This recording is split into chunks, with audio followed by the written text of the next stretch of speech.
Hi, I'm Albion. Welcome to my very first episode of Do You Have Blank Money? Today, we are making bath bombs, and the answer to that question is yes. Yes, you do have bath bomb money because I'm about to show you how to make your very own bath bombs at home using household products. Let's create. But first, let's suit up. So I have my apron on. I'm gonna get some gloves. And if you're making this for yourself, then you don't really need all of these extra items. But if you're doing this for a business, you're gonna need to suit up, get your gloves, put on your protective gear, wear a hairnet for your hair. You don't want your hair in any of these products. So first, we're gonna need is a bowl, a strainer, a whisk, 1 cup, half a cup, a tablespoon, something for oils. This is optional, but I'm gonna put distilled water in it. All right. Now, I've heard that some of these products throw off our pH balances, or some of these things you're allergic to. You break out and your skin is itching and everything. Some of you might have anxiety from bath bombs because you just don't want to have a bad reaction. I'm going to show you these ingredients that everyone can use, okay? Baking soda.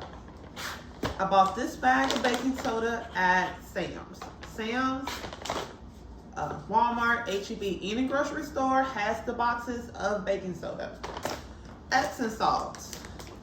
Again, I bought this in a case of Epsom salt at Sam's Club, but you can buy Epsom salt anywhere. Just make sure that it's unscented, okay? I mean, if it's for you, you can use the lavender scented Epsom salt. That is totally up to you. But if you're making these for a business, unscented, okay? Citric acid. Citric acid is food grade. It's mostly found in candy. It's in candy. Sour candy, candy making in general. Some people also use it as a pH water softener. Some people use it in bread. Some people use it to make their fruit fresher. There's so many reasons that citric acid helps. So you can find this at the grocery store. Just go down the baking aisle. Look down the baking aisle. Look down if you're at like a Whole Foods or something that has natural, organic seasonings. It's definitely there. Cornstarch. Cornstarch is on the baking aisle. For oil, I have golden jojoba oil. But as long as you're using a light oil such as grapeseed oil, coconut oil, anything that's light colored, because I have tried this recipe with olive oil, and olive oil is extremely too heavy for the cornstarch and the baking soda. Okay. Ingredient is distilled water. Distilled water helps like pull and draw out things, so it will help the product dry, but you're not going to use a lot of that. Not least, this is totally optional, is essential oil. Okay, you can use whichever essential oil you like as long as it is skin safe. Okay, make sure that the essential oil, make sure you read the packaging all around, because it's so easy to buy essential oil out of anywhere, and it's only for like a diffuser or a humidifier, but it's not cosmetic safe. Okay, so make sure you read the label carefully. Now, where did I buy mine? I bought mine at Hobby Lobby. They do have 2 sections in Hobby Lobby. One section is for like candle use essential oils. Don't go there. You don't want those. You want to go to the where did I find it? Soap. It's in the soap section. go to this soap section of a craft store and you will find the essential oils that are safe for your skin, okay? This is optional, flowers. I have lots of different flowers. These are totally optional. This is totally up to you. All right, let's get started. So I'm gonna show you the way that I make these bath bombs, and I guarantee that if you do it this exact same process each time, you're gonna have a great bath bomb. All right, first things first is to make sure that you're not near a humidifier. It is not raining where you are and you have the windows open, because humidity does play a big part in this. Now, if you live in a very extremely dry environment, maybe you should put a little bit of moisture in the air. But other than that, you don't need it. You're gonna have a perfect bath bomb by the end of this video. All right, start with your strainer, put it in your bowl. Because the first ingredient that we're gonna be using is baking soda. This is the main ingredient. This is what makes up the most of the bath bomb. And you're gonna need 1 cup. 1 cup of baking soda.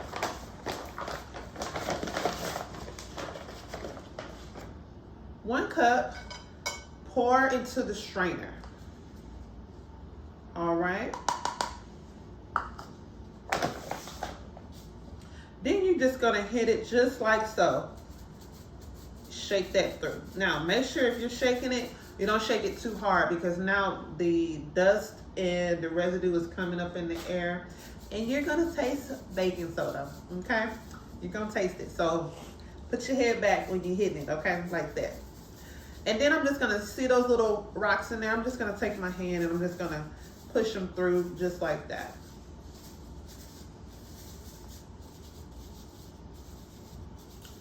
All right. The next ingredient is the cornstarch. Take the cornstarch. You're gonna only need half a cup.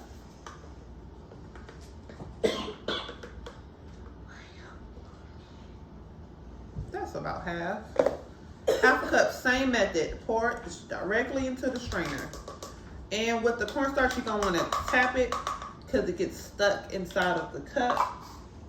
You're gonna wanna tap it just like that. All right.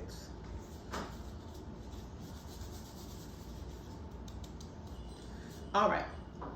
After these 2 steps, you're not gonna need this anymore, okay? Now, all we're gonna do next is just do a little quick stir, and you're gonna see that they are mixing. There are 2 different textures, and the reason why you strain it is because you don't want those big, large clumps of like white balls in your thing. But it's not gonna matter because we're not putting color in this batch. But in the next episode, we are putting color in it, okay? This is the most simple and basic recipe that I could give to you. The next ingredient we're adding is half a cup of Epsom salt, okay? So we're gonna get half a cup, just like that. And you can just pour it right in. You know, you can break it up just like that. So all you're gonna do is give it a stir. You wanna stir this really well and make sure that it's all evenly combined, okay? You don't want like one side of your bath bomb to have Epsom salt and the other. You want it all to be mixed together, okay? All right. So just a little stir, or if you don't have this, you can use a spoon, or me, I like to use my hands. So I can just give a good feel of it. It feels very good. All right. The next step is the water and the oil. So what I like to do, because you have to control the water input into here, is pour the water in here. I didn't think this through before I did it. That's about more than a tablespoon of water.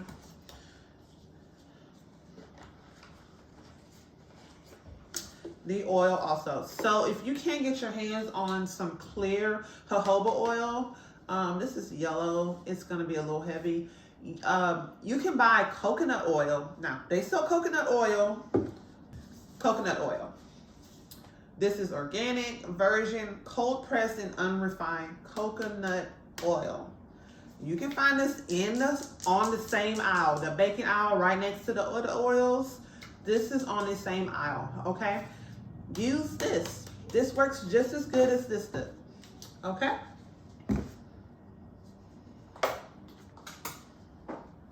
Tablespoon of water.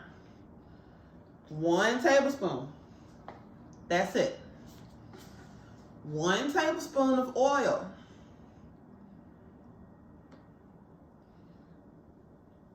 That's it. Now, if you want to add essential oil to this, this is the time to add it right now. So let's see. I'm going to go with some tea tree oil. Let's do 2. Eucalyptus. So I have tea tree oil. 3 drops. Okay, I did a little more because I like tea tree oil. Eucalyptus oil. Smells really good. 3 drops. And what I'm going to add also, which is totally up to you, some eucalyptus leaves. You can find these in you only need like a little teaspoon. Yeah, you only need a teaspoon. Eucalyptus leaves. Now it's time to stir. You can find the flowers at like the craft store in the soap aisle. I'm not sure like anywhere else. Maybe in the seasoning aisle at the store. They'll have them in like the containers too, like peppermint leaves or something. Oh, you can use tea bags. Tea bags. Take the tea bags, cut them open, put them in there. Peppermint tea, eucalyptus tea, cut them open, put them in there. They should be the same thing. It should be it. All right. So now we're stirring, and now the consistency has changed to a crumbly like consistency. This is what you're looking for, okay? You want it to crumble up just like this. It smells so good already. Now notice the last ingredient we haven't added yet was the citric acid, and that's because had I added the citric acid when I added the water, then it would have activated the bath bomb, and then the bath bomb would not have been good anymore. The citric acid should be the last ingredient you add to these bath bombs, all right? Okay, so now we're gonna do a squeeze test. A squeeze test is you take a good amount in your hand like this, and you squeeze really tight. When you open your hand, it should form some type of form here. Now, if it doesn't form that type of form, it could be a reason that your air is too, like the air is too dry around you, or you didn't add enough water. So if that ever is the case, you can get a bottle of witch hazel or alcohol, spray 1 spray into your bowl, and then stir. In this case, I don't need the extra spray, so my form was really good. Came out very good. It kept this form. So now I'm ready to add my citric acid. Citric acid, all you need is half of a cup of citric acid. Half a cup.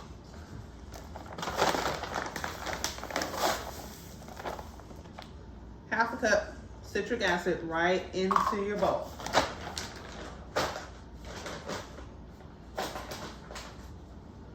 All right, so you can stir with your hands, or you can take your whisk and you can stir it as much as you like. All right.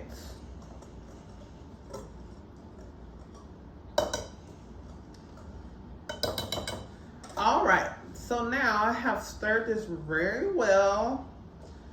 I'm ready to form my bath bomb. So I'm gonna do, in my metal one that I always use, this is my little trusty one right here. This one has made so many bath bombs. I've made at least 500 bath bombs already. Maybe more. I know for sure at least 500 because one company ordered like 20 and 30 at a time, and they're a lot. And normally when I go do like events on the weekends, I do sell like at least 20 bath bombs. So I do go run through these. Okay, look. So now, you see what I'm doing? I'm just piling it on top like this. Don't pack it in. Pile it on top like this, like so. If you pack it in and then try to form the bath bomb, it's gonna get stuck to the mold, and you don't want that, okay? So just pile it on top. I did both sides like this. You see I have both sides piled on top like this. So the next step is we're gonna push these together, all right? 1, 2, 3, go. Push them together. You wipe the excess off all around. And you pull one top off. Oh, that is so pretty. Look at that. It's so pretty. Now, if you notice that some parts of it is like falling or whatever, well, this was perfect. I don't need to add anything to it. But if you see some little imperfections on it, just add a little bit more to the other side of the shell like this, and you push them together again. And that should fix the physical imperfections, okay? Now, pull the top off again. Whoa, that is so pretty. Look at that, perfect. So what I'll do, you can leave it in the mold if you have more than one mold, which I think I am, or you can, what I have done is cut up a chocolate mold, and this is what I do. I'll put it in like that, turn it up this way, and I just leave it in there and let it set. If you have this mold here, same method. Just like this, you're gonna pile it in. Pile it. Just like this, you're gonna pile it in, and then you're going to push. Now, these are not going to close all the way, so don't try to force it to close. It's not gonna close, okay? But these are different than the metal mold, so you're gonna have to work with these a little bit. So what I'm going to do is, see here, I have a little crack going right there, and I have a little brush, right there. I'm gonna add more.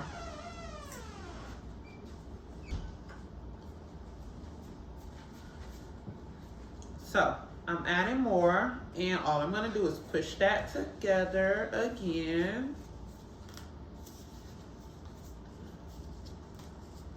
All right, so these are not gonna stay closed, so don't try to push them closed. They're not gonna connect together, okay? What you can do is just leave it in the shell like that. Oh, look how perfect that came out. So pretty. Let these sit for 24 hours, okay? 24 hours, so exactly, 24 hours exactly. Oh, it's so pretty, I love it. All right, so you see I have some left here in my bowl. I am going to either use the unicorn mold or this little bunny rabbit. I think I'm gonna just try to use a unicorn. Let's just go ahead and see. So what you do with the little molds is you pour them in, just like that. You have to pack them in. So when I say don't pack it into the circular mold, but if you're using a chocolate mold, you have to pack them in. You have to push them down. I use my palm to push them down.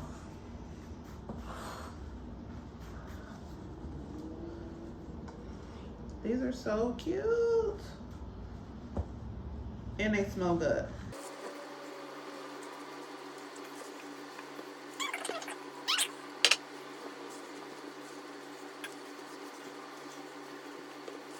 I have it in my unicorn mold. I have packed it down as much as I could without it losing its form.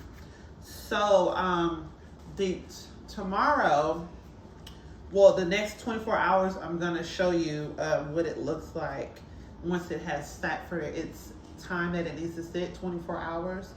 And then I'm gonna show you in the next video how to seal these in a package and put a label on them. And if these are for your business, all right?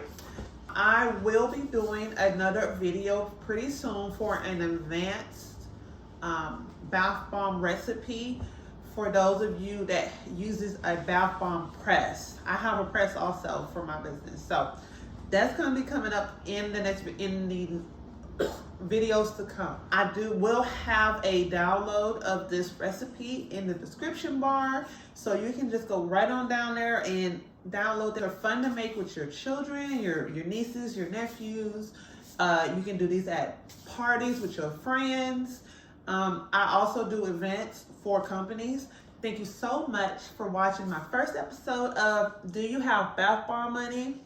I'm Alvian. I'll see you in the next episode. See you later.